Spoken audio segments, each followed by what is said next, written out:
मारपीट भी किया गया, ग्रामीणों को भी मारपीट किया गया, थाना ले जाया गया, कुछ को तो जेल भी भेज दिया गया। तो क्या बड़का गांव में एक तैयारी की जा रही है कि पूरे बड़का गांव की जो जनता है उसको कहीं न कहीं बर्बाद करके यहाँ का कोयला को निकाला जाए? देखिए, बड़का गांव के आंदोलन को हम जब चुनावी मूड में नहीं आए थे तब से जान रहे हैं। गोंदलपुरा की पावन धरती से मेरा वहाँ जाना स्टार्ट हुआ था। वह 2022 का नवंबर ठंडा का महीना था। तो वहाँ क्या है कि मैंने भारी संख्या में जो है कोयला की मात्रा है और खनन के लिए जो जितने भी पूंजीपति, जितने भी उद्योग घराने, जितने भी एजेंसी कंपनियां हैं वो उतावली हैं। वो किसी भी हालत में वहाँ खनन करना चाहती हैं। गोंदलपुरा में तो हमको लगता है कि 1000 दिन से ज़्यादा हो चुका है उनका धरना। ये भी एक ऐतिहासिक है। किसान आंदोलन का हम लोग साल भर तक जानते हैं, ऐसा कुछ दिन और अभी नए बच्चे भी बिल्कुल वहाँ मैंने मान के चलते हैं। 2022 में हम गए थे, ये 25 हो चुका है। अभी भी गोंदलपुरा में धरना चल रहा है। कट ऑफ डेट को भी लेकर यहाँ 13 माइल में लोग बैठे हैं। मंत्री जी, पूर्व विधायक जो मैडम है, उनका भी परिवार देख रहे हैं, लगातार आंदोलन कर रहा है। वे लोग भी लगातार कंपनी के जो पदाधिकारी उनके निशाने पे आ रहे हैं। तो ये तो चीजें हैं कि बड़का गाँव कहीं ना कहीं बहुत संकट में है।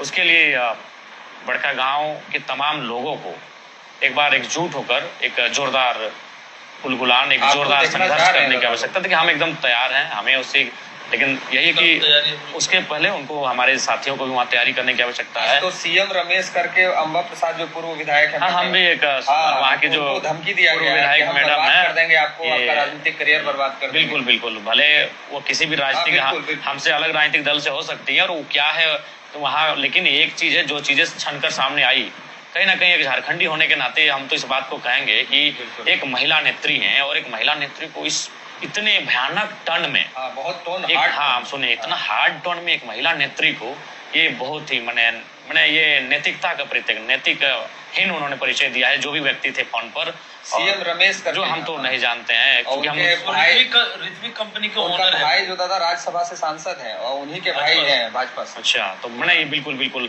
आप समझ सकते हैं, एक पूर्व एमएलए प्लस वो शायद अपनी पार्टी की बहुत बड़ी सचिव वगैरह है। तो अगर उस नेत्री के साथ अगर इस प्रकार से कंपनी के लोग व्यवहार कर रहे हैं, जिसको इतना ओपनली डांट रहे हैं, उसका घर है और उसका मूल निवासी वहां की है, और उनको अगर इतना मतलब बोल्डली डांट रहे हैं कंपनी वाले, तो सूर्या हंसदा को तो मार ही देंगे। 3 विधायक हैं। इन दो कारणों को मैंने रिलेट कर सकते हैं। पूर्व विधायक को हार्ड टर्न में धमकी और सूर्या हंसदा का एनकाउंटर। चूंकि ये इनका संबंध अभी एक बड़ी राजनीतिक पार्टी से है, प्लस उसकी सरकार है, इसको वो धमकी दे रहे हैं। फिर भी ये धमकी भी बहुत बड़ी चीज है।